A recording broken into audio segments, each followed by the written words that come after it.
چائے میں اگر مکھی گر جائے تو کیا کریں؟ کیا یہ حدیث میں ہے کہ اگر کوئی مکھی چائے میں گر جائے تو اسے پورا ڈبو کر نکالے، کیونکہ اس کے ایک پر میں شفا اور دوسرے میں بیماری ہے؟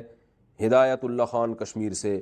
واہ بھائی واہ ہدایت اللہ خان، آپ کیسی بات کر رہے ہیں؟ آپ کہہ رہے ہیں کیا کوئی ایسی حدیث ہے کہ مکھی چائے میں گر جائے؟ تو کیا نبی صلی اللہ علیہ وسلم کے دور میں ہدایت خان چائے تھی؟ کہ آپ کیسی بات کر رہے ہو؟ یہ چائے، نسوار، پان، گٹکا، سگریٹ، یہ تو ہمارے دور کی بدعتیں ہیں۔ آپ صلی اللہ علیہ وسلم کے دور میں یہ چیزیں نہیں تھیں۔ ہاں یہ حدیث ہے کہ کھانے میں اگر مکھی گر جائے تو اس کو ڈبو کے نکال کے پھینک دو، کیونکہ اس کے ایک پر میں بیماری ہے، دوسرے میں شفا ہے۔ یہ بالکل صحیح حدیث ہے۔ تو یہ البتہ علماء کہتے ہیں کہ کوئی شرعی حکم نہیں ہے، لہذا اگر کوئی نہ بھی کھائے تو کوئی گناہ نہیں ہے اس میں۔ یعنی آپ صلی اللہ علیہ وسلم نے ایک اطلاع دے دی ہے کہ اس سے انشاءاللہ بیماری نہیں ہوگی، آپ کو صحت کے لیے نقصان دہ نہیں ہوگا۔ باقی کسی کو اگر طبعی طور پر گھن آتی ہے تو اس کو شرعاً مجبور نہیں کیا جاتا، جیسے جھوٹا پینا حدیث سے ثابت ہے، لیکن اگر کسی کو کسی کے جھوٹا پینے سے متلی آ رہی ہے تو کوئی زبردستی تو نہیں حکم ہے کہ لازمی کسی کا جھوٹا پیا کرو، تو ہر ایک کی مزاج الگ ہے۔ تو ایسے احکام کا تعلق آداب سے ہوتا ہے، شرعی مسائل سے نہیں ہوتا۔ تو اس لیے کوئی اگر مکھی کھانے میں گر گئی ہے تو آپ ڈبو کے نکال کے پھینک دیں اور کھا لیں کھانا، انشاءاللہ آپ کو کوئی بیماری نہیں ہوگی ازروع حدیث۔ ہاں یہ الگ بات ہے کہ اگر آپ کا دل نہیں چاہ رہا، آپ کو گھن آ رہی ہے تو پھر نہ کھائیں، تو کوئی پابندی بھی نہیں ہے اس میں۔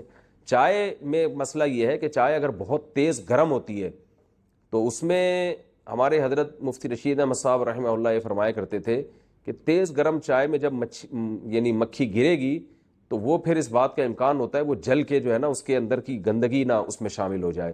تو ہمارے حضرت فرمایا کرتے تھے کہ اس زمانے میں کھانا اتنا تیز شدید گرم نہیں ہوتا تھا جیسے آج ہوتا ہے، تو وہ اس سے کے کھانے کے بارے میں ہے۔ تو چائے تو کھولتی بھی چیز ہوتی ہے، ٹھنڈی ہے تو ایک الگ بات ہے، لیکن اگر کھولتی بھی چائے میں مکھی گر جائے وہ تو فوراً جناب اس کا تو وہ بن جاتا ہے، وہ یعنی یوں سمجھیں کہ بوائل ہو گئی وہ تو ایک قسم کی، اور اس کی یہ اس بات کا امکان ہوتا ہے کہ اس کے اندر کی جو گندگی ہے وہ اس میں شامل نہ ہو گئی ہو۔ تو اس لیے تیز گرم چائے میں اگر مکھی گری ہے تو پھر اگر کوئی نہ پیے، اور پھر یعنی پھر اس بارے میں بعض علماء کی رائے ہے کہ حدیث اس سے اس کا تعلق نہیں ہے، پھر وہ ڈاکٹروں سے پوچھیں آپ۔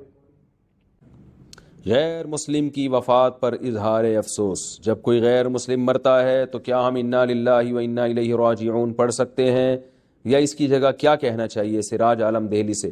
دیکھیں یہ جو دعائیں ہیں نا جو ہمیں مخصوص مواقع پر سکھائی گئی ہیں، یہ مسلمانوں کے ساتھ خاص ہیں۔